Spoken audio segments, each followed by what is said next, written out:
जान पाते हैं उसका हम प्रयास करेंगे। मैं हरि गुरु वैष्णव की कृपा से आप सभी की सेवा में प्रस्तुत हूँ और मैं प्रयास करूंगा हम आज पढ़ने की इस गूढ़ वाणी को कुछ समझने का प्रयास कर सकेंगे। तो अब बात आती है हरे कृष्णा। सुंदर प्रभु जी, आप अपना अनम्यूट कर लीजिए।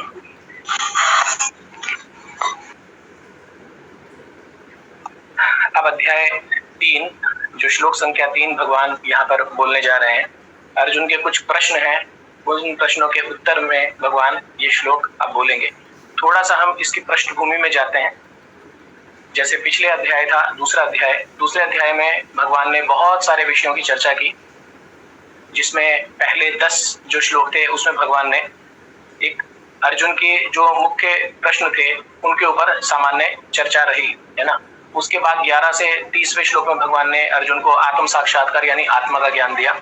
फिर 31 से 38वें में भगवान ने अर्जुन को सकाम कर्म के विषय में बताया। फिर 38वें श्लोक के बाद 39वें श्लोक से 53वें श्लोक तक भगवान ने अर्जुन को निष्काम कर्म योग के बारे में बताया। 54वें श्लोक में फिर अर्जुन एक बार दोबारा से भगवान से प्रश्न करते हैं और स्थित प्रज्ञ के बारे में प्रश्न करते हैं। तो भगवान क्या करते हैं, 55वें श्लोक से लगातार 72वें श्लोक तक भगवान क्या करते हैं, अर्जुन को स्थित प्रज्ञ व्यक्ति के विषय में बताते हैं। तो अर्जुन जब इतनी सारी चीजें जो है उनको जानने को मिलती है भगवान के मुख से, तो अर्जुन थोड़ा सा जो है यहाँ पर आकर के थोड़ा कंफ्यूज हो जाते हैं, भगवान वास्तव में कहना क्या चाह रहे हैं। वैसे अर्जुन बहुत ही शुद्ध भक्त है भगवान के, बहुत बुद्धिमान है और माया के प्रभाव से कह लीजिए हम से बद्ध जीवों पे कृपा करने के लिए अर्जुन जो है तीसरे अध्याय के प्रारंभ में ही भगवान से पुनः फिर 2 प्रश्न करते हैं। पहला प्रश्न उनका रहता है, जैसा कि हमने कल किया ही था, वो भगवान से पूछते हैं कि हे केशव, हे जनार्दन, यदि आप बुद्धि को सकाम कर्म से श्रेष्ठ समझते हैं तो फिर आप मुझे इस घोर युद्ध में क्यों लगाना चाहते हैं। अब देखिए अर्जुन ने यह प्रश्न क्यों पूछा, क्योंकि अर्जुन स्वयं आसक्त थे युद्ध ना करने से। तो उन्होंने ये जितना भी प्रकरण भगवान ने सब चीजों का वर्णन किया, तो उसमें से अर्जुन क्या करते हैं, केवल 2 चीजें निकालते हैं। वो निकालते हैं बुद्धि योग और सकाम कर्म। सकाम कर्म कहता है युद्ध करो, है ना, और बुद्धि योग का अर्थ जो अर्जुन लगा रहे हैं वो लगा रहे हैं अर्जुन की बुद्धि योग का मतलब है भक्ति करो, और भक्ति करने के लिए कहाँ जाइए, तो आप वन में चला जाइए, ठीक है, वन में जाइए और वन में जाकर क्या करें, आप एक तरह से निष्कर्म जीवन को व्यतीत करिए, है ना, और क्या करिए, समाधि वाली अवस्था में जाइए और केवल आप क्या करें, भक्ति करें। तो अर्जुन ने ये अर्थ लगाया, जबकि भगवान का ये अर्थ नहीं था। फिर तुरंत बाद अर्जुन क्या करते हैं, दूसरा प्रश्न पूछते हैं एकनिष्ठ शिष्य के रूप में। ठीक है, इतना कंफ्यूजन है अर्जुन को, लेकिन अर्जुन क्या करते हैं, अब दूसरा प्रश्न पूछ देते हैं भगवान से तुरंत। देखिए ये एक शुद्ध भक्त का लक्षण भी है। तो अर्जुन पूछते हैं कि भगवान आपके ये जितने भी उपदेश हैं, इतने सारी चीजों पे, इतने विषयों पे आपने चर्चा करी, तो मेरी बुद्धि क्या है, मोहित हो गई है। अब आप ही कृपया करके मुझे बताइए कि इनमें से मैं किसको चुनूं, या मेरे लिए सर्वाधिक श्रेयस्कर क्या होगा, अर्जुन पूछते हैं। तो अब देखिए, अब यहाँ पर आती है बात, यहाँ पर भगवान अब क्या करते हैं, अब अर्जुन के प्रश्न का उत्तर देने की बात आती है। तो अर्जुन ने बुद्धि योग का अर्थ क्या लगाया कि मुझे क्या करना चाहिए, जंगल में चले जाना चाहिए और हमें समाधि की अवस्था में, अर्थात भगवान की भक्ति का मतलब उन्होंने क्या लगाया भक्ति योग का, कि भाई ठीक है, अपना सारा काम छोड़ करके आप वन में जाइए और बैठ करके चुपचाप शांत होकर के भक्ति करिए। तो भगवान कहते हैं कि अर्जुन आप गलत समझ रहे हो, ये जो बुद्धि योग का अर्थ आपने लगाया है ना, वास्तव में ये बुद्धि योग नहीं है। बुद्धि योग एक क्षत्रिय के लिए क्या होता है कि आप अपना स्वधर्म का पालन करिए, लेकिन मेरी इच्छा के अनुसार करिए। यानी कि आपके लिए बुद्धि योग क्या है, आप इस युद्ध को लड़िए क्योंकि मैं चाह रहा हूं और ये मेरी इच्छा है, और ये धर्म भी यही कहता है। आप धर्म के पालन के लिए युद्ध कर रहे हो तो आपके लिए यही भक्ति योग है, क्योंकि ये मेरी इच्छा है ना। और भगवान बताते हैं कि देखिए, अब आप जब युद्ध करेंगे तो बहुत सैकड़ों की संख्या में, है ना, करोड़ों की संख्या में सैनिक मारे जाएंगे, योद्धा मारे जाएंगे, तो आपको उसमें कर्म बंधन नहीं लगेगा। क्यों? क्योंकि वो मेरी इच्छा है, आप मेरे लिए ये कार्य कर रहे हो, इसलिए आपको कोई भी कर्म बंधन नहीं लगेगा। आप जब ये युद्ध चल रहा होगा तो आप भोजन भी करेंगे, सब कुछ करेंगे, है ना, सारी क्रियाएं करेंगे, लेकिन उनका आपको कोई कर्म बंधन नहीं लगेगा। लेकिन यदि आप क्या करते हैं, आप भक्ति करने के लिए, है ना, आप जो है यहाँ से संन्यास ले लेते हैं एक तरह से, क्योंकि भक्ति नहीं है वो जो आप कह रहे हो। अगर आप यहाँ से संन्यास ले लेते हो और जा करके वन में बैठ जाते हो, तो क्या है, आपको ऐसे ही नहीं होगा कि आप जो है कोई कर्म नहीं करोगे, आपको तब भी कोई ना कोई कर्म करने पड़ेंगे। अगर आप कोई भी कर्म वहां पर करोगे, उस समय कोई भी कर्म करोगे, तो उसका प्रत्येक कर्म का आपको कर्म बंधन लगेगा, क्योंकि कोई भी ऐसा व्यक्ति नहीं है जो बगैर कर्म के रह सके। आप वन में जाओगे तो जीविका के लिए आपको भिक्षा मांगनी पड़ेगी, तो भिक्षा अगर मांगोगे तो उसमें भी क्या आपको कर्म बंधन लगेगा। आप क्या करेंगे, आप जब जंगल में चल रहे होंगे तो आपके पैरों के नीचे बहुत सारे जो छोटे जीव जंतु हैं वो आपके पैरों के नीचे आएंगे, तो उसका भी आपको कर्म बंधन लगेगा। आप यदि वहां पर भोजन पका करके खाएंगे तो उसका भी आपको कर्म बंधन लगेगा। तो उन कर्म बंधनों में आप फंसोगे और आप जन्म मृत्यु के चक्र से मुक्त नहीं हो पाओगे, आप कर्म बंधन में फंस जाओगे। तो भगवान अर्जुन को ये बताने का प्रयास कर रहे थे, लेकिन अर्जुन क्या करते हैं, अर्जुन एकनिष्ठ शिष्य की भांति भगवान से पूछते हैं कि भगवान मुझे बताइए, मुझे करना क्या है। तो अब यहाँ पर भगवान ये पृष्ठभूमि बन गई इस श्लोक की। अब भगवान ये श्लोक बोलते हैं अपने वाणी से।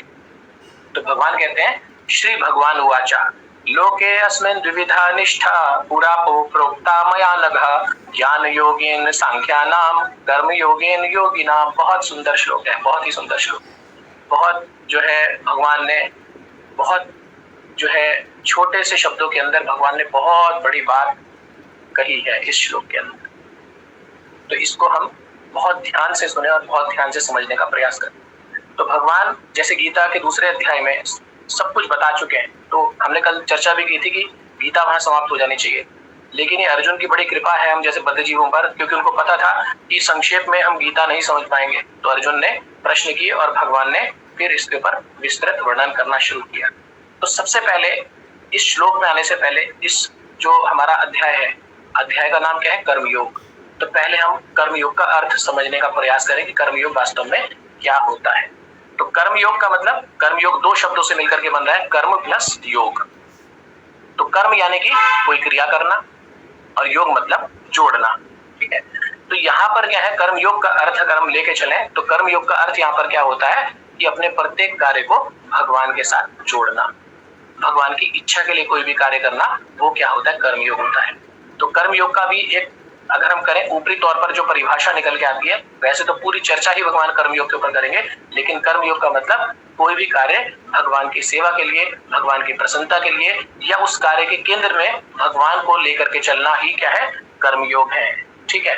अब इस जो कर्म का ना, कर्म का बहुत सारे लोग जो है ना वो गलत अर्थ लगाते हैं, और हमने भी इससे पहले देखा था सामान्यतः गीता का सार आपको कई ये लिखा मिलता है कैलेंडर में कि कर्म कर फल की चिंता मत कर, तू क्या लेकर के आया था क्या लेकर के जाएगा, है ना। इस तरह की बहुत सारी व्याख्या मिलती है। तो कर्म की जो व्याख्या है वो भी इसी तरह मिलती है कि कर्म कर फल की चिंता मत कर, लेकिन पूरी गीता आप पढ़ लेंगे कहीं पर भी ऐसा वर्णन नहीं आएगा कि भगवान बोल रहे हैं कि कर्म कर फल की चिंता मत कर। भगवान कहते हैं कर्म योग कर, कर्म योग करना है और उसके फल की आपने अपेक्षा नहीं करनी है, क्योंकि फल का देने वाला कौन हो, चाहे वो अच्छा हो चाहे बुरा हो, उसका फल को देने वाला मैं हूँ। इसलिए भगवान को प्रत्येक कार्य में जोड़ करके रखना वो क्या है, कर्मयोग है। यानी कोई भी कार्य जिसमें हम भगवान को जोड़ देंगे वो कार्य क्या हो गया, कर्मयोग हो गया, और उस कर्म का हमें कोई भी बंधन नहीं लगता है, हम बंधन से मुक्त रहते हैं। अर्थात जब कोई बंधन नहीं लगेगा तो हम जन्म मृत्यु के चक्र से मुक्त हो सकते हैं। वहीं दूसरी ओर अगर अपने कार्यों से हम भगवान को हटा दें, भगवान की प्रसन्नता के लिए वो कार्य ना हो या भगवान के द्वारा निर्दिष्ट कार्य ना हो, तो वो क्या है, एक सामान्य कार्य होता है, भौतिक कार्य हो जाता है, और उस कार्य का हमें बंधन लगता है ना। तो ऐसी अवस्था में क्या है, हम जन्म मृत्यु के चक्र में पड़ जाते हैं। हरे कृष्णा। गौरव प्रभु जी। प्रभु जी, ये कर्मयोग को निष्काम कर्म भी कह सकते हैं? हाँ, कर्मयोग निष्काम कर्मयोग एक ही बात है, और इसी को बुद्धि योग भी कहते हैं। ठीक है प्रभु। यही निष्काम कर्मयोग है, यही बुद्धि योग है, और यही कर्मयोग है। इसी को आगे चल के भगवान भक्ति योग भी बोल देंगे। तो अब क्या है, किसी भी कार्य को भगवान के लिए करना, भगवान को जोड़ देना या भगवान की प्रसन्नता के लिए करना, ये कर्मयोग है। इसका कोई कर्म बंधन नहीं लगता, और इस कर्म बंधन ना लगने से व्यक्ति जन्म मृत्यु के चक्र से मुक्त हो जाता है।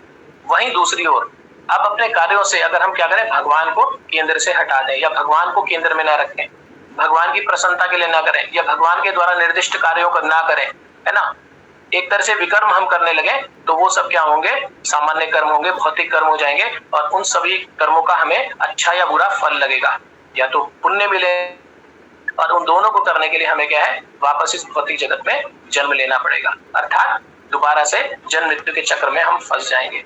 ठीक है, तो कर्मयोग अगर हम चल देखें तो कर्मयोग आगे चल के भगवान जब बहुत विस्तृत रूप में बताएंगे तो दो तरह के कर्मयोग बनेंगे, एक शुद्ध कर्मयोग, एक होगा अशुद्ध कर्मयोग।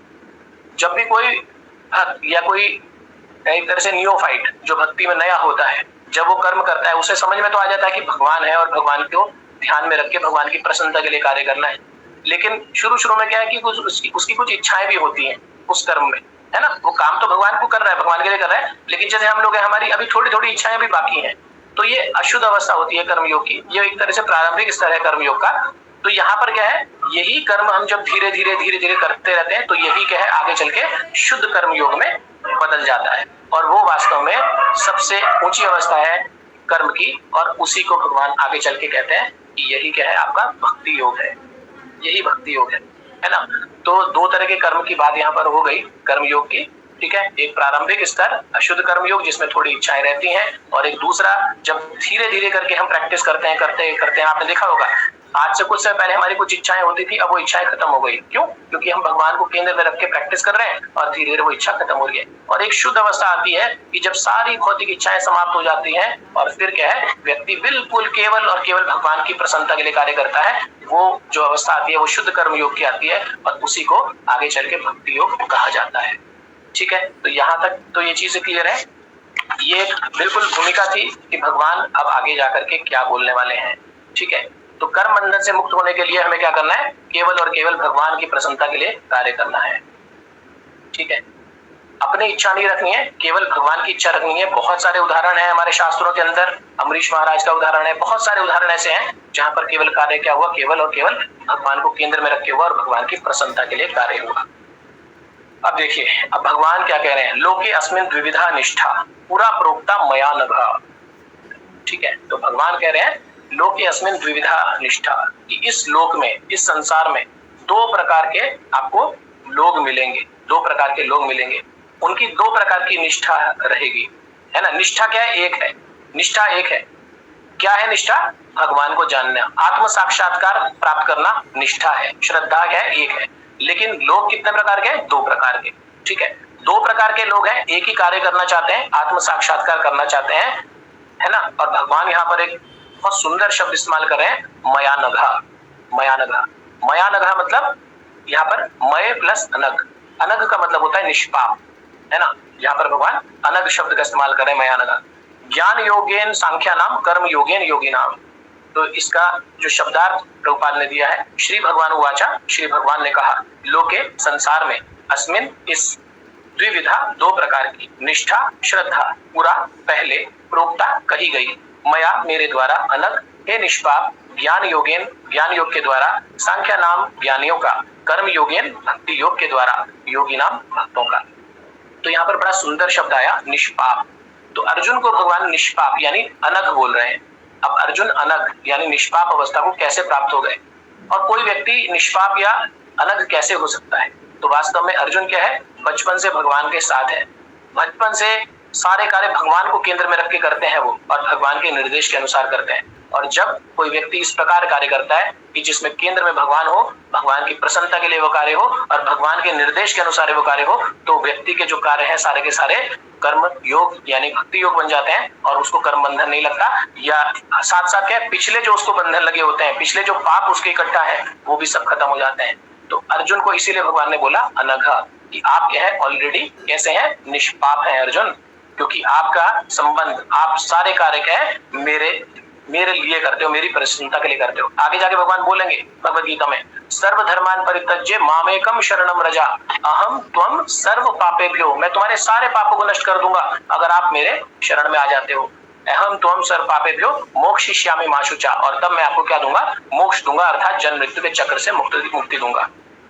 अब क्या कोई ऐसे एग्जाम्पल है शास्त्रों में जिसमें हमें पता लगे कि भगवान के संपर्क में आने से व्यक्ति या कोई जो है निष्पाप हुआ हो? बहुत सारे एग्जाम्पल हैं। जैसे आप एग्जाम्पल देखिए पूतना का, पूतना भगवान को स्तनपान कराने के लिए आई, और इच्छा क्या थी, भगवान को मारने के लिए आई थी, है ना, अपने भाई कंस के निर्देश के अनुसार। तो पूतना आई, लेकिन उसका भाव क्या था, भगवान को दुग्धपान कराना। तो भगवान ने क्या करा, उनकी इस इच्छा को स्वीकार किया, और भगवान ने क्या करते हैं, पूतना का स्तनपान या दुग्धपान करते हैं। लेकिन वो भगवान के संपर्क में आ गई। भगवान ने कहा चाहे आप मेरे को मारने के लिए आई हो, लेकिन आपका भाव क्या है? आपका भाव है धात्री का, माता का भाव है। तो भगवान क्या करते हैं, जैसे ही पूतना भगवान के संपर्क में आती है तो भगवान क्या करते हैं, उसको निष्पाप कर देते हैं, उसके सारे के सारे पाप जो है भगवान खत्म कर देते हैं। दूसरा एग्जाम्पल अगर आप देखें, कालिया नाग। कालिया नाग क्या है? ये आपने देखा होगा कि ये भी क्या है, बहुत ही विषैले, बहुत ही विषैले। इनकी तो मतलब श्वास में भी जो है विष था। तो भगवान क्या करते हैं, इनके फनों पर नाचते हैं। जब इनके फनों पर भगवान नाचते हैं तो क्या है, कालिया कैसे हो जाते हैं, निष्पाप हो जाते हैं। उनका सारा का सारा पाप, उनका सारा का सारा विष खत्म हो जाता है ना। तो ये भगवान के संपर्क में आने से ऐसा होता है। तो अब हम कैसे निष्पाप हो सकते हैं, क्योंकि हमारा डायरेक्ट भगवान के साथ प्रत्यक्ष जो है संबंध तो नहीं है। तो हम भगवान के साथ कैसे संबंध कर सकते हैं? भगवान के निर्देश, जो भगवान की वाणी है उसका पालन करके। तो जैसे आप देखेंगे राजा परीक्षित जब राज करते थे, इतना सुंदर शासन उनका था कि वहां पर पाप पुरुष भगवान के राजा परीक्षित के पास आते हैं कि हे राजा परीक्षित, मैं पाप पुरुष हूँ, मैं भी आपकी एक प्रजा हूँ, और जैसे आप सबको संरक्षण देते हैं तो आप बताइए कि मुझे कैसे संरक्षण देंगे, मैं कहाँ रहूं, क्योंकि आपके राज्य में शासन इतना सुंदर है कि मेरे लिए तो कोई स्थान बचता ही नहीं है, तो मैं कहाँ रहूं। तो राजा परीक्षित कहते हैं कि ठीक है, क्योंकि आप मेरी प्रजा हैं और आप आश्रय चाहते हैं, तो मैं आपको 4 स्थान देता हूं जहां पर आप रह सकते हैं। पहला स्थान, जहां मांसाहार होता हो, आप वहां रहेंगे। दूसरा स्थान, जहां नशा या मदिरापान होता हो, आप वहां पर रहेंगे। तीसरा, जहां पर द्यूत क्रीड़ा हो, जुआ खेला जाता हो, आप वहां रहेंगे। और चौथा, जहां व्यभिचार होता हो, आप वहां पर रहेंगे। तो ये 4 स्थान जो है परीक्षित महाराज ने दिए पाप पुरुष को, यानी पाप इन स्थानों पे रहता है। और अब देखिए महिमा श्री प्रभुपाद जी की। प्रभुपाद जी को मालूम था कि ये 4 स्थानों पर क्या है, पाप मिलेगा, और जो है जो भी व्यक्ति इनके संपर्क में आएंगे वो उसके है पाप को ले सकेंगे। तो प्रभुपाद ने हमारे को 4 नियम दिए, 4 रेगुलेटरी प्रिंसिपल दे दी कि आपने क्या मांसाहार नहीं करना है, आपने क्या करना है, मदिरापान नहीं करना है, आपने किसी प्रकार का कोई नशा नहीं करना है, आपने क्या है, गैम्बलिंग नहीं करनी है, यानी आपने जुआ नहीं खेलना है, और चौथा, आपने व्यभिचार नहीं करना है। तो देखिए प्रभुपाद की महिमा। प्रभुपाद जानते थे कि यहाँ पर पाप पुरुष रहेगा कलयुग में, और प्रभुपाद ने 4 रेगुलेटरी प्रिंसिपल दे करके हम सबको निष्पाप करने का बहुत पवित्र कार्य कर दिया। इसीलिए हम ये 4 नियम जो है मनाते हैं, 4 नियम को हम फॉलो करते हैं। ठीक है, तो इस प्रकार से हम क्या कर सकते हैं, हम भी निष्पाप हो सकते हैं, जैसे अर्जुन भगवान के संपर्क में आकर के निष्पाप हो गया। तो अब आता है अनुवाद। अनुवाद एवं तात्पर्य श्री प्रभुपाद जी के द्वारा। श्री प्रभुपाद की जय। श्री भगवान ने कहा, हे निष्पाप अर्जुन, मैं पहले ही बता चुका हूं कि आत्म साक्षात्कार का प्रयत्न करने वाले 2 प्रकार के पुरुष होते हैं। कुछ इसे ज्ञान योग द्वारा समझने का प्रयत्न करते हैं और कुछ भक्तिमय सेवा के द्वारा। तो भगवान कह रहे हैं कि 2 प्रकार के पुरुष मिलेंगे इस संसार में, जो क्या करेंगे, आत्म साक्षात्कार का प्रयास करेंगे। यानी कि श्रद्धा किसमें है, आत्म साक्षात्कार में श्रद्धा है ना। तो उस आत्म साक्षात्कार को करने के लिए क्या है, 2 प्रकार के व्यक्ति प्रयास करते हैं। पहला क्या है, भगवान बता रहे हैं, ज्ञान योगेन सांख्या नाम, श्लोक में बता रहे हैं ज्ञान योगेन सांख्या नाम और कर्म योगेन योगी नाम। तो ज्ञान योग सांख्या नाम, यानी कि कुछ लोग हैं जो सांख्य योग को मानते हैं, ये ज्ञानी होते हैं, ये भी क्या करते हैं, आत्म साक्षात्कार करने का प्रयास करते हैं। और दूसरे प्रकार के व्यक्ति कौन है, कर्म योगेन योगी नाम। ये क्या है, कर्म योग के द्वारा क्या करते हैं, आत्म साक्षात्कार करने का प्रयास करते हैं। और इन्हीं को भगवान ने बोला है योगी नाम। ये क्या है, योगी है, अर्थात ये क्या है, भक्त है। तो 2 प्रकार के लोग जो आत्म साक्षात्कार के लिए जा रहे हैं, एक सांख्य योग को मानते हैं, और ये क्या है, बुद्धिमान व्यक्ति हैं। आपने देखा होगा हमारे समाज में बड़े बुद्धिमान व्यक्ति हैं, वो भगवान को समझने का प्रयास करते हैं और बहुत आसानी से समझते नहीं है, उनके बहुत तर्क होते हैं। तो ये व्यक्ति कौन है, ज्ञान योगी है, ये ज्ञानी पुरुष है, बहुत ज्यादा बुद्धिमान है, और ये क्या करते हैं, सांख्य योग के अनुसार जो है समझने का प्रयास करते हैं। और दूसरी तरफ भगवान के भक्त हैं, जिनको भगवान ने बोला योगी, और ये क्या करते हैं, कर्मयोग के द्वारा, यानी अपनी भक्तिमय सेवा के द्वारा भगवान को जानने का प्रयास करते हैं। तो 2 प्रकार के व्यक्ति हैं। ये जो सांख्य योग के द्वारा ज्ञान योगी हैं, ये क्या करते हैं, अपनी बुद्धि लगाते हैं भगवान को समझने के लिए, खूब रिसर्च करेंगे, एनालिसिस करेंगे, पहले बैठ के कहेंगे तब मानूंगा मैं, ऐसे नहीं मानूंगा, पहले मैं जानूंगा, समझूंगा, फिर मानूंगा, और तब जाकर के मैं आपकी बात मानूंगा। लेकिन जो कर्म योगी है ना, जो भक्त है भगवान का, वो कहता है कोई बात नहीं, अगर गुरु हरि है ना और वैष्णव कह रहे हैं कि ऐसा होता है तो ठीक है, मैं मान लूंगा। वो बुद्धि नहीं लगाता अपनी, वो क्या करता है, केवल गुरु वैष्णवों की वाणी को मान लेता है, और वो क्या करता है, पहले दिन से ही भगवान मानने लगता है, और पहले दिन से उनको प्रसन्न करने के लिए कार्य करता है। तो सांख्य योगी जो ज्ञान योगी है, बुद्धि लगा रहा है, वो बहुत समय व्यतीत कर देगा अपना, बहुत समय उसका लगेगा, बहुत ऊर्जा लगेगी, तब जाकर के वो उसी निष्कर्ष पे पहुंचेगा जिसको कि जो योगी जन है यानी कि भक्त है वो पहले दिन से समझ रहा है। लेकिन सांख्य योगी इसी में बहुत समय लगा देता है ना। बहुत सारे आपने देखा होगा तपस्या करने के लिए लोग निकल जाते हैं और परम सत्य की खोज में निकलते हैं, तो कई कई हजार वर्ष लग जाते हैं उनको, और अंतिम में निष्कर्ष वही निकलता है जो कि एक भक्त पहले दिन से मानता है कि कृष्ण ही क्या है, पूर्ण पुरुषोत्तम भगवान है। तो जो पहली प्रक्रिया है ना सांख्य योग वाली, ज्ञान योगियों की, उसमें क्या है, समय भी लगेगा, ऊर्जा भी बहुत लगेगी, और कई बार गिरने का भी बहुत डर रहता है। आपने देखा है जैसे कि विश्वामित्र मुनि है ना, प्रारंभ में क्या है वो एनालिसिस कर रहे थे बहुत ज्यादा, और उनके सामने देखिए कितने सारे चैलेंजेस आए, कितने वर्ष उनको लग गए, और बाद में क्या है वो एक परम शुद्ध वैष्णव बने, है ना। तो सांख्य योगी को इसी कारण से क्या है बहुत समय लगता है, लेकिन निष्कर्ष पे वही पहुंचते हैं वो जिसको भक्त पहले दिन से मानता है। अब देखें जरा सांख्य योग और जो ज्ञान योगी का है ना, जो मैं कह रहा हूं, थोड़ा सा ये टिपिकल सा शब्द है, तो इसको हम बहुत एग्जाम्पल के साथ देखते हैं कि सांख्य योगी और ज्ञान योगी जो भक्त है उनका किस तरह का आचरण रहता है। तो सांख्य योगी जैसे मैंने बताया, ये क्या अपनी बुद्धि के बल पे कार्य करते हैं, तो ये बहुत बुद्धि लगाते हैं हर चीज में, आप कोई भी बात बोलेंगे तो ये बुद्धि लगाएंगे। और जो कर्म योगी है अर्थात जो भक्त है वो बुद्धि नहीं लगाता, वो केवल गुरु और वैष्णवों के ऊपर विश्वास करके सारे कार्य करता है, ठीक है। सांख्य योगी कई बार ठोकर खाते हैं तब उस चीज को समझते हैं, लेकिन जो कर्म योगी भक्त है वो क्या करता है, उसे ठोकर का कोई चांस नहीं रहता। क्यों? क्योंकि वो पहले दिन से भगवान के शरणागत होता है और पहले दिन से सभी चीजों को समझता है, और उसकी इंद्रियां बहुत जल्दी ही शुद्ध भी हो जाती हैं। अब जैसे मान लीजिए एग्जाम्पल लेके चलते हैं उदाहरण से, कि एक ज्ञान योगी को, जो बुद्धिमान व्यक्ति है, उसको कहा जाए कि भाई देखो ये ना वृक्ष है, इस वृक्ष में क्या है, आपको जल देना है ना। तो पहली चीज तो क्या है कि वो ज्ञान योगी सोचेगा कि वृक्ष है, जल देने की क्या जरूरत है, इसको क्या आवश्यकता है जल देने की। लेकिन वो कहेगा चलो ठीक है, अगर इन्होंने कहा है कि जल देना है तो जाएगा वो पहले वृक्ष के पास, देखेगा एक एक चीज को कि हाँ ये पत्ता है, ये शाखा है, ये फूल है, ये फल है, हाँ हो सकता है कि इसको जल की आवश्यकता होगी। तो वो क्या है, अपनी बुद्धि लगाएगा, वो क्या करेगा, वो उठा करके इंजेक्शन की सीरिंज लाएगा निकाल करके, ठीक है, और बिल्कुल क्या करेगा, बाल्टी से इंजेक्शन को भरेगा और एक एक पत्ते में ऊपर से शुरू करेगा, ऊपर से एक एक पत्ते में डालेगा, फिर शाखा में डालेगा, फिर फूल में डालेगा, फिर फल में डालेगा, फिर धीरे धीरे नीचे आएगा। वो नीचे आएगा, जब जड़ में पहुंचेगा फिर सोचेगा अरे इससे अच्छा तो मैं यहीं डाल देता पूरी बाल्टी भर के, क्योंकि वो देखता है कि जो भक्त है, भक्त भी वही कार्य कर रहा है, और भक्त ने देखा कि गुरु वैष्णव क्या बोल रहे हैं कि भाई ठीक है आप जड़ में पानी दे दीजिए, मूल में पानी दे दिया आपने तो सबको पानी मिल जाएगा। तो भक्त क्या है, वो आता है फटाफट उठा के बाल्टी लेकर के आता है और वो जड़ में पानी देके निकल लेता है। लेकिन कर्मयोगी बेचारा इंजेक्शन से लगा पड़ा एक एक चीज लगाने में, ठीक है। जब वो देखता है कि अरे ये मूर्ख है, ये तो आकर के सीधा इसने क्या है, किसी पत्ते को पानी नहीं दिया, किसी इसने फूल को पानी नहीं दिया, है ना, वो सोचता है तो मूर्ख है। और आखिरी में जब वो पहुंचता है नीचे जड़ में, तो वो सोचता है अरे इससे तो अच्छा मैं भी जो है जड़ में पानी दे देता, मैंने तो अपना बहुत समय खराब कर दिया। तो अंत में देखिए निष्कर्ष पे वही पहुंचा सांख्य योगी भी, जिसको भक्त पहले दिन से गुरु और वैष्णवों की कृपा मान के पहले दिन से उसने बात की, तो यहीं पर पहुंचा। अब देखिए अब इसमें क्या है, दूसरी चीज, दूसरी वस्तु, एक सांख्य योगी और हमारे भक्त में क्या अंतर होता है ज्ञान योगी में। अगर किसी को कहा जाए कि सांख्य योगी को कहा जाए कि आपके पिता ये हैं, तो सांख्य योगी नहीं मानता जल्दी से। सांख्य योगी कहते हैं नहीं, इसके ऊपर भी एनालिसिस करूंगा, मैं तो रिसर्च करूंगा, मैं तो पहले बुद्धि लगाऊंगा। वो क्या करता है, जितने भी पुरुष उसको मिलेंगे उन सबका डीएनए टेस्ट करता है, वो सबका ब्लड टेस्ट करेगा, डीएनए टेस्ट करेगा, और अपना भी डीएनए टेस्ट करेगा। हजारों लाखों करोड़ों लोगों का डीएनए टेस्ट होगा, और फिर क्या है, वो जिसके साथ उसका डीएनए मिलेगा कहेगा कि हाँ ये जो है मेरे पिता हैं।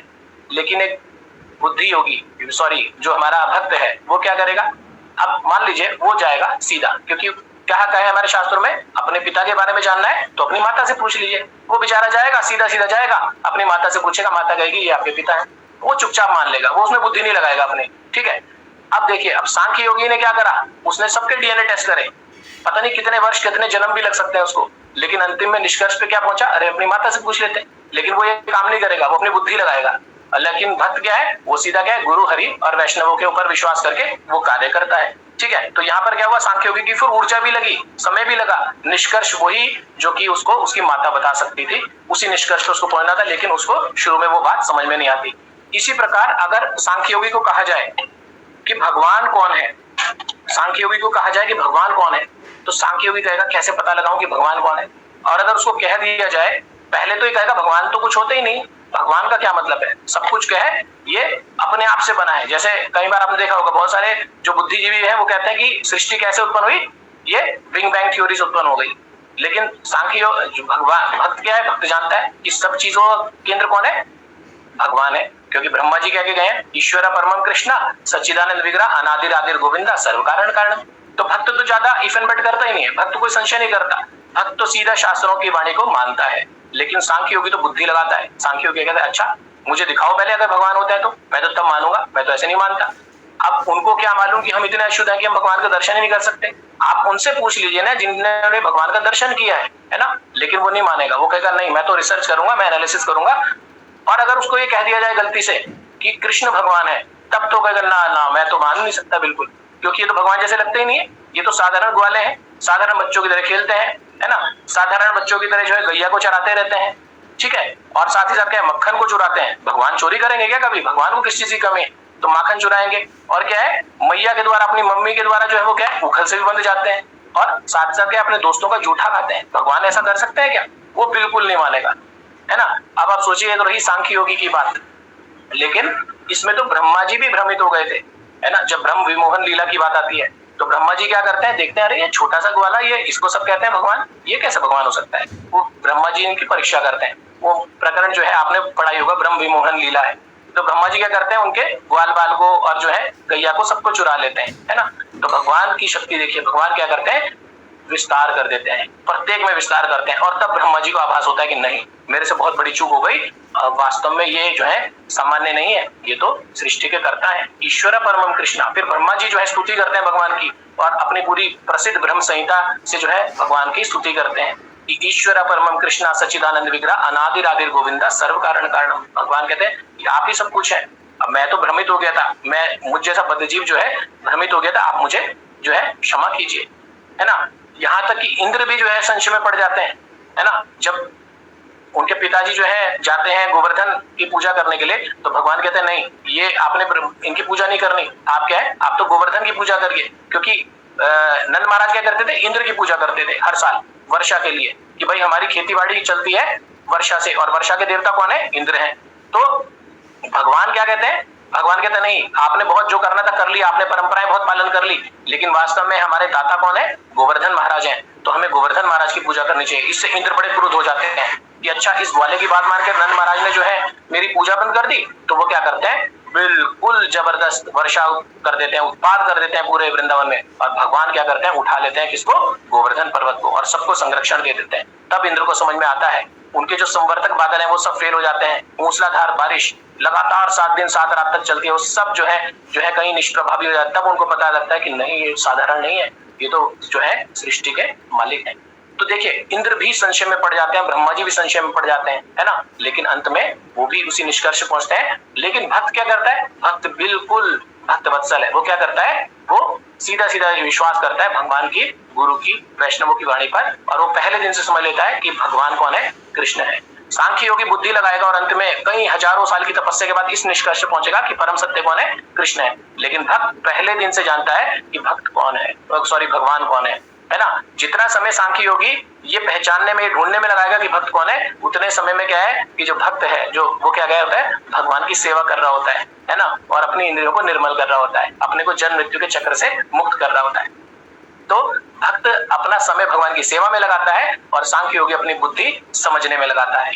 अब अगर सांख्य योगी का कहा जाए कि हम शरीर नहीं है आत्मा है, तो सांख्य योगी कहता है भाई ये तो बिल्कुल अज्ञानता की आप बात कर रहे हो। अरे आत्मा आत्मा क्या होती है, आत्मा क्या है, आत्मा को किसने देखा। देखिए हम तो सब शरीर हैं, और शरीर जो है ये तो दिख रहा है, आत्मा तो कहीं दिखती नहीं है। तो हजारों साल तपस्या करेगा तब जाकर के वो सोचेगा कि नहीं वास्तव में क्या है, हम शरीर नहीं है, हम आत्मा है। और भक्त क्या करता है, पहले दिन से समझ जाता है, क्योंकि भक्त क्या है, वो तो शास्त्रों की वाणी को मानता है। तो भक्त क्या करता है, शास्त्रों की वाणी को याद करता है। देहिनो अस्मिन् यथा देहे कौमारम यौवनम जरा तथा देहांतर प्राप्ति धीरस्तत्र न मुह्यति, है ना। वासांसी जीर्णानि यथा विहाय, और साथ ही साथ तीसरा नैनम छिन्नन्ति शस्त्राणि नैनम दहति पावका।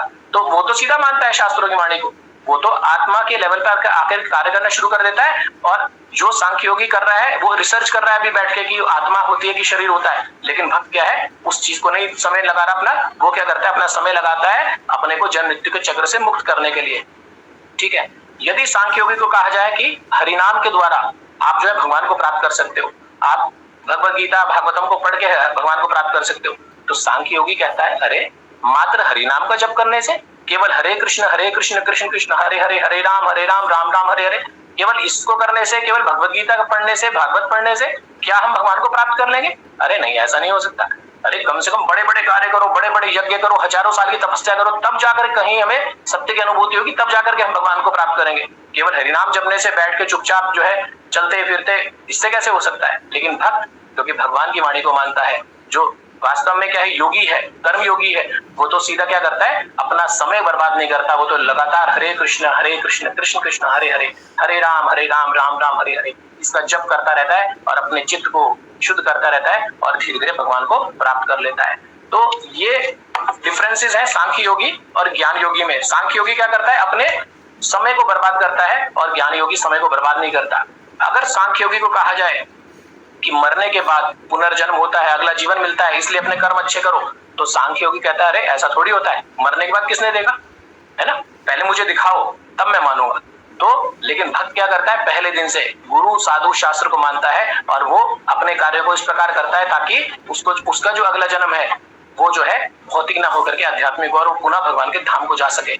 लेकिन जो सांख्य योगी है वो क्या है, बहुत तरह की रिसर्च करेगा, पहले सोचेगा, फिर आराम से बुद्धि लगाएगा, अनेकों वर्ष तपस्या करेगा, फिर धीरे धीरे उसकी इंद्रियां निर्मल होंगी, तब जाके उसे आत्मा का ज्ञान होगा, तब जाकर के वो उस निष्कर्ष पे पहुंचेगा जिसको एक बुद्धि योगी यानी भक्त पहले दिन से मानता है। एक बार प्रभुपाद जी से एक शिष्य ने पूछा, एक जो है व्यक्ति ने पूछा प्रभुपाद से कि प्रभुपाद एक चीज बताओ आप, स्वामी जी यदि आपको पता चले, आप तो इतने सारे कार्य कर रहे हो ना, इतने सारे जो है आपने नियम बांध लिए, लेकिन आपको बाई चांस जो है मृत्यु के समय ये पता चले स्वामी कि भाई मरने के बाद कुछ होता ही नहीं है, सब कुछ शरीर के साथ समाप्त हो जाता है, तो आपने तो अपना पूरा जीवन एक तरह से व्यर्थ कर दिया। तो प्रभुपाद कहते हैं कि भाई देखो हमने तो कुछ जो है नुकसान नहीं करा अपना, क्योंकि हमने तो क्या करा, भगवान को अच्छा अच्छा भोग लगाया और उस भोग को हमने प्रसाद के रूप में स्वीकार करा। हमने सारे त्योहार भी मनाए, हमने रथ यात्रा भी करी, हमने एकादशी का उत्सव भी मनाया, हमने जन्माष्टमी भी मनाई, हमने गौर पूर्णिमा भी मनाई, हमने तो इतने सारे उत्सव भी मनाए, हमने तो अपने वैष्णवाचार्यों के आविर्भाव जो है और तिरोभाव दिवस भी मनाए, हमने तो खूब जो है आनंद लिया। मुझे तो कोई भी किसी प्रकार का भी जो है यहाँ पर संदेह नहीं है, मैं तो अपने जीवन से बहुत प्रसन्न हूँ। लेकिन सोचो, आप सोचो अपना कि बाई चांस मृत्यु के समय यमराज जी आ गए, तब तुम क्या करोगे? तो वो चुप हो जाता है ना। तो सांख्य योगी कितना जो है ना दिमाग लगाते हैं, बुद्धि लगाते हैं, लेकिन प्रभुपाद जी सबका मुंह बंद कर देते थे, है ना। तो इस तरह से सांख्य योगी और कर्म योगी के विषय में हमने सांख्य योगी और कर्म योगी के विषय में समझने का प्रयास किया। अब आते हैं हम पूरी तरह से लाइन टू लाइन तात्पर्य के ऊपर। तो तात्पर्य में प्रभुपाद बताते हैं कि द्वितीय अध्याय के 39वें श्लोक में भगवान ने दो प्रकार की पद्धतियों का उल्लेख किया, सांख्य योग तथा कर्म योग या बुद्धि योग। तो दो तरह की चीजें भगवान ने बताई थी 39वें श्लोक में। अगर हम देखें ईशाते अभिहिता सांख्य, जिसमें भगवान कहते हैं कि अर्जुन मैंने अभी आपको सांख्य योग के बारे में बताया, आत्मा के वैश्लेषिक अध्ययन के द्वारा बताया, अब मैं आपको निष्काम कर्म योग के बारे में बताऊंगा, अब आप इसको ध्यान से सुनिए। ये भगवान ने दूसरे अध्याय के 39वें श्लोक में बताया था, इसको हम अच्छे से पढ़ चुके हैं। तो भगवान ने इसमें क्या है, आत्मा की और शरीर की बहुत विस्तृत विवेचना करी है और इसके बाद भगवान क्या करते हैं, निष्काम कर्मयोग पूरा समझाते हैं कि कैसे कृष्ण को केंद्र में रख के हमें कार्य करना है। ये हम ऑलरेडी कर चुके हैं।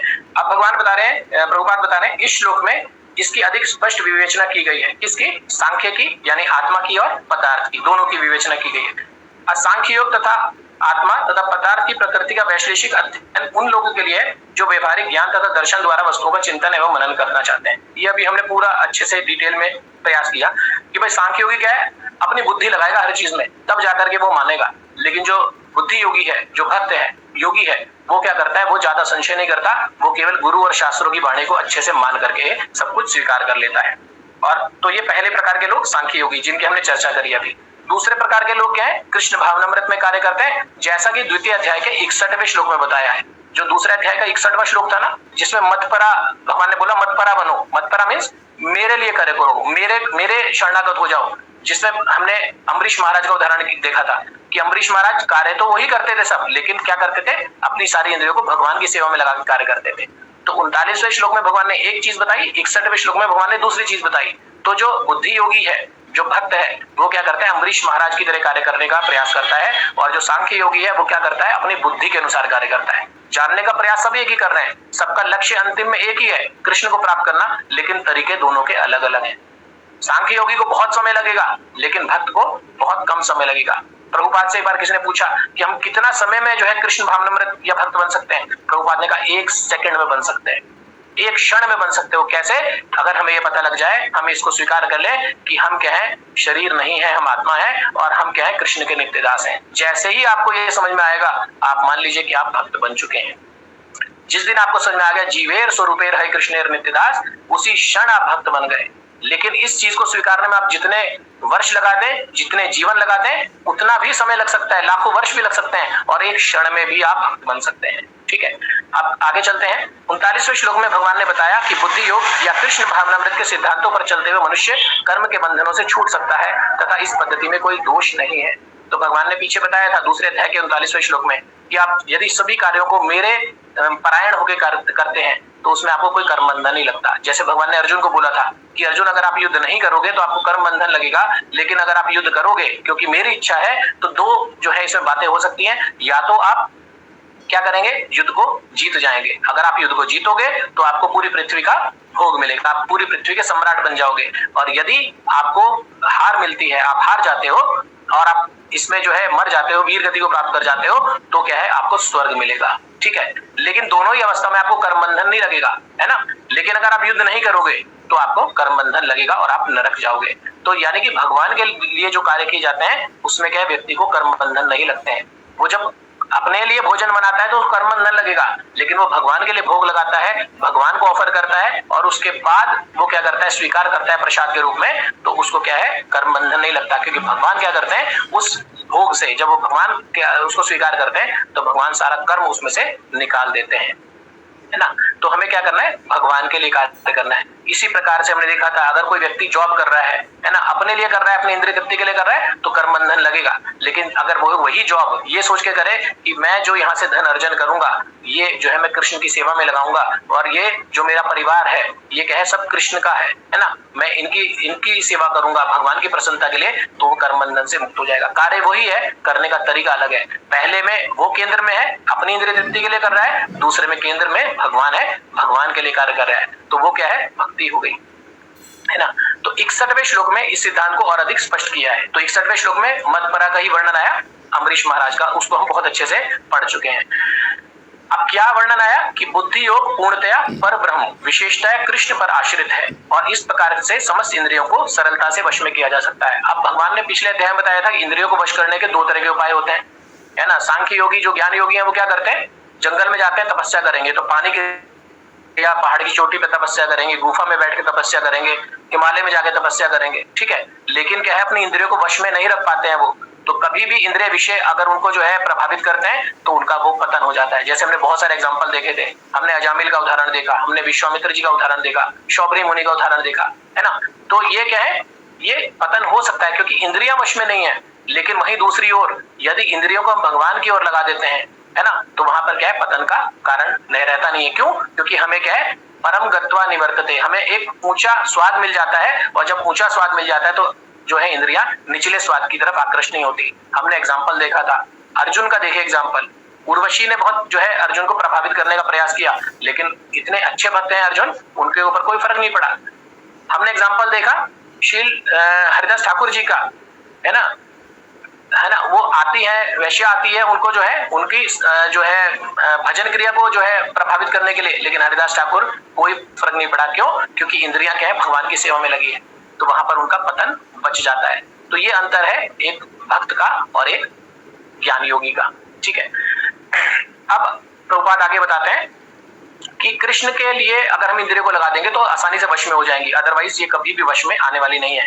अतः दोनों प्रकार के योग धर्म तथा दर्शन, दोनों प्रकार के योग, 2 प्रकार के योग कौन से, ज्ञान योग और दूसरा कर्म योग, ये क्या है, धर्म तथा दर्शन के रूप में अन्योन्य आश्रित है, ये एक दूसरे पे आश्रित हैं। अगर देखें तो ज्ञान योग और कर्म योग, क्योंकि ज्ञान योग भी क्या है, अंत में कहां पहुंचेगा, भक्ति में ही पहुंचेगा, और भक्ति योग यानी कर्म योग क्या है, वो पहले दिन से भक्ति पर आधारित है। तो ये दोनों आश्रित हैं एक दूसरे पर। अब यहाँ पर प्रभुपाद बड़ी सुंदर लाइन दे रहे हैं, दर्शन विहीन धर्म मात्र भावुकता या कभी कभी धर्मांधता है। दर्शन विहीन धर्म, इसको अंडरलाइन कर लेना चाहिए हमें, बहुत इंपॉर्टेंट लाइन है। दर्शन विहीन धर्म मात्र भावुकता या कभी कभी धर्मांधता है। प्रभुपाद कहते थे कि रिलीजन विदाउट फिलॉसफी, है ना, दर्शन विहीन, फिलॉसफी नहीं है लेकिन हम किसी भी अपने परंपरा को मान रहे हैं, दर्शन विहीन धर्म यानी फिलॉसफी, दर्शन विहीन धर्म यानी कि रिलीजन विदाउट फिलॉसफी। हम किसी परंपरा का पालन तो कर रहे हैं लेकिन कोई पूछे भाई क्यों कर रहे हो तो ये हमें पता नहीं है ना, केवल हम उसको निभा रहे हैं। जैसे आपने देखा सबसे अच्छा उदाहरण नंद महाराज, नंद महाराज क्या कर रहे हैं, लगातार इंद्र की पूजा कर रहे हैं लेकिन क्यों कर रहे हैं ये मालूम ही नहीं है, तो भगवान आकर के बताते हैं उनको कि करना क्या है।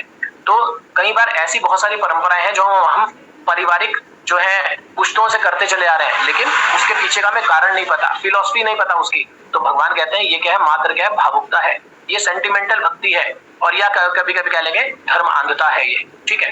तो प्रभुपाद कहते हैं ऐसा नहीं करना चाहिए। और दूसरी तरफ धर्म विहीन दर्शन मानसिक ऊहापोह है, धर्म विहीन यानी कि फिलॉसफी तो है लेकिन धर्म नहीं है। हम समझ तो रहे हैं कि भगवान कृष्ण है, उनकी सेवा करनी चाहिए लेकिन हम कर नहीं रहे, तो वो क्या है, एक तरह से मानसिक ऊहापोह है, उसमें व्यक्ति को कभी शांति नहीं मिलती है।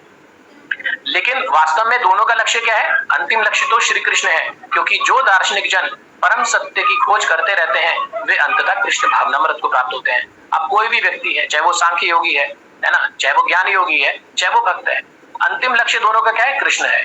भक्त बहुत आसानी से प्राप्त कर लेता है और ज्ञान योगी को इसके लिए कहीं कहीं वर्ष, कहीं कहीं जन्म लग जाते हैं, लेकिन लक्ष्य सबका क्या है, अंत में सब पहुंचते कहां पर है, कृष्ण के पास, कृष्ण के पास ही पहुंचते हैं, क्योंकि परम सत्य वही है ना।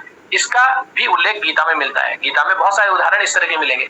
संपूर्ण पद्धति का उद्देश्य परमात्मा के संबंध में अपनी वास्तविक स्थिति को समझ लेना है। तो सारी की सारी जो क्रियाएं हो रही है ना, ये सब कुछ जो हो रहा है वो किस लिए हो रहा है, ये जानना कि वास्तव में भगवान कौन है और मेरी वास्तविक स्थिति क्या है। जीवेर स्वरूपेर हरे कृष्णेर नित्यदास, सबको पहुंचना इसी निष्कर्ष पे है, लेकिन सबके के रास्ते अलग अलग है ना। जैसे दिल्ली से आपको वृंदावन जाना हो तो भक्त क्या कहेगा, ठीक है भाई दिल्ली से वृंदावन सीधा, लेकिन ज्ञान योगी क्या कहेगा कि नहीं, एक काम करता हूँ बॉम्बे जाऊंगा पहले, फिर बॉम्बे से वृंदावन जाऊंगा। तो देखो समय भी लगेगा, ऊर्जा भी लगेगी, पैसा भी लगेगा, लेकिन पहुंचना कहाँ है, वहीं पर पहुंचना है।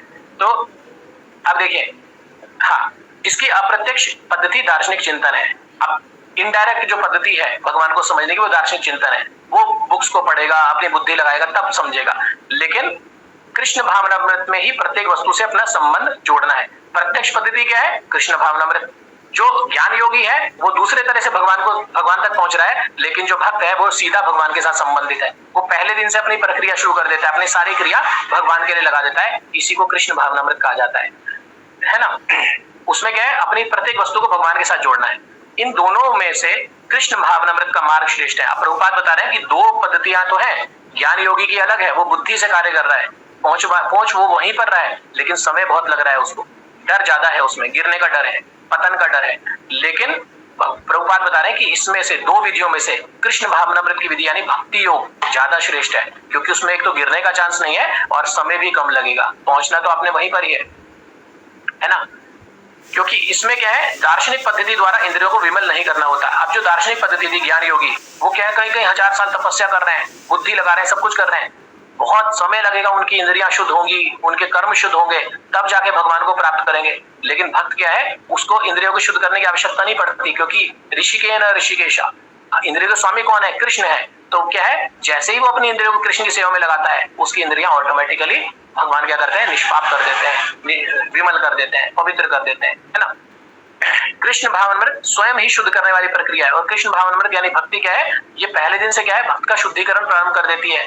जैसे ही हम बोलते हैं हरे कृष्णा कृष्णा कृष्णा हरे हरे, हरे राम राम राम हरे हरे, तो स्वयं चैतन्य महाप्रभु ने बोला, ये प्रक्रिया क्या करती है, शिक्षाष्टकम में हम डेली पढ़ते हैं, चेतो दर्पण मार्जनम भव महादाभाग्नि निर्वापणम श्रेया कैरव चंद्रिका वितरणम विद्या वधु जीवनम। ये पहले दिन से क्या है, हमारे चेतो दर्पण, हमारे मन रूपी दर्पण का मार्जन करना शुरू कर देती है। ये तो पहले दिन से शुद्धिकरण करती है।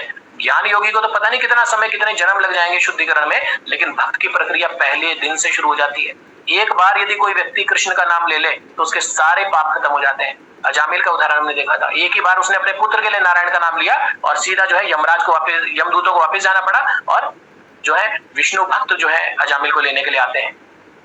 तो प्रभुपाद बता रहे हैं कृष्ण भावनामृत का मार्ग सबसे उत्तम है, और कृष्ण भावनामृत स्वयं ही शुद्ध करने वाली प्रक्रिया है।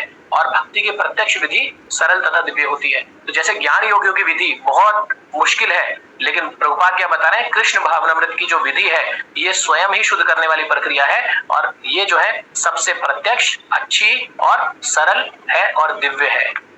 हरे कृष्णा। मैं थोड़ा समय ज्यादा ले गया,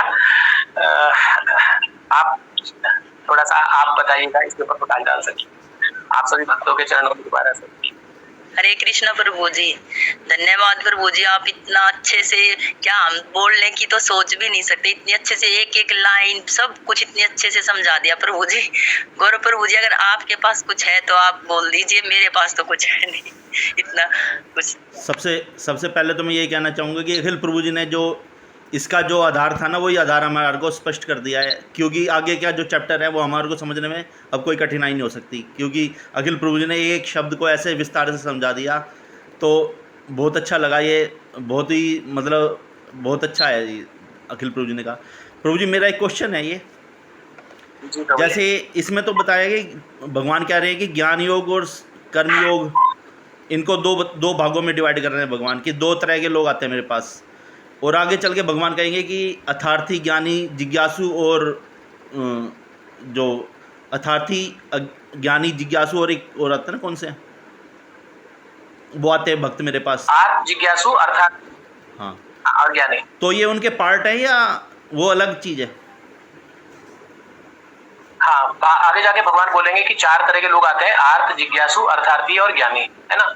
ये क्या है, भगवान ने एक व्यक्ति के जो है ना 4 तरह की स्थिति के अनुसार बताया कि एक व्यक्ति जो बहुत दुखी होगा वो मेरे पास आएगा, एक व्यक्ति जो जिज्ञासु होगा वो मेरे से प्रेम नहीं करेगा, लेकिन वो केवल ये जानने के लिए कि वास्तव में भगवान है कि नहीं है, वो बस केवल ये जानने के लिए आएगा कि कृष्ण वास्तव में भगवान है कि नहीं है, भगवान होते हैं क्या नहीं होते।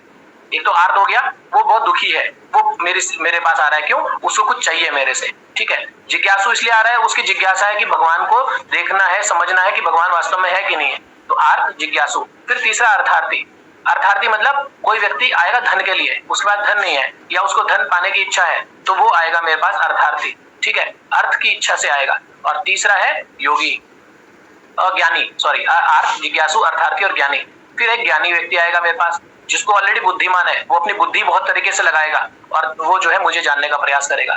तो लेकिन ये चारों जो व्यक्ति हैं, इनके लिए भी 2 ही मार्ग हैं, एक तो ज्ञान योग का और एक बुद्धि योग का। ये आना तो चाहते हैं भगवान के पास, लेकिन इनको भी आने के लिए रास्ते 2 ही हैं, ज्ञान योग या फिर बुद्धि योग, यानी कि कर्म योग, ठीक है। तो भगवान को प्राप्त करने के 2 तरीके हैं इस पूरे सृष्टि में, या तो आप बुद्धि के द्वारा जानने का प्रयास करिए, उसमें समय बहुत लगेगा, पहुंचेंगे वहीं पर, है ना। लेकिन एक दूसरा क्या है, बुद्धि योग के द्वारा, कृष्ण भावनामृत के द्वारा, इसमें क्या है, समय भी कम लगेगा, आपको वैष्णवों की कृपा भी मिलेगी, भगवान का भी संरक्षण मिलेगा, तब भी आप वही चीज वहीं पर पहुंचेंगे अंतिम लक्ष्य पे।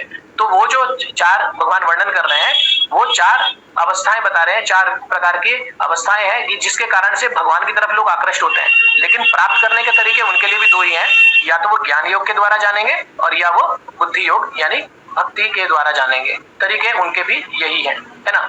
अवस्था 4 है, परिस्थिति 4 है, लेकिन जो प्रोसेस है, जो तरीका है, वो 2 है, ज्ञान योग या फिर कर्म योग, और इसी कर्म योग को हम कहते हैं बुद्धि योग। धन्यवाद प्रभु जी। कोई और भक्त कोई क्वेश्चन करना चाहे या कुछ समझाना चाहे, बताना चाहे?